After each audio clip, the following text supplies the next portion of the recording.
Pero Rodney, hindi ka ba na-down nung na-trade ka, nung naglalaro ka sa Magnolia?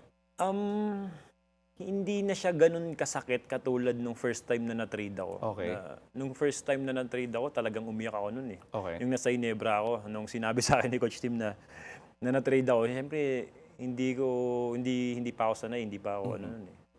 So yun talaga, umiyak ako nun, nalungkot talaga ako nun kasi sobrang close na ako nun kay Kuya JJ, Kuya Mark, mhm. grabeng idol ko yung dalawa na yun, eh. Fast and Furious. Oo, growing up, pinapanood ko talaga Hmm. yung mga laro nun. Kaya nga yung mga minsan may mga one-hander shot ako kasi kay Ginagaya mo dun sa kay ano dalawa? yun, eh, kay mga tira ni Kuya Mark dati yun, eh, Hmm, Kagiwa, 'di ba? So idol na idol ko yun, ta's parang alam mo yun, ang sarap maglaro sa Ginebra ta's biglang na-trade ka. Parang, shucks, ganito pala yung pakiramdam nung ma-trade. So dun nung na-trade ako sa Magnolia, malungkot pero ano, eh, parang kasama 'to sa trabaho oo. natin, eh.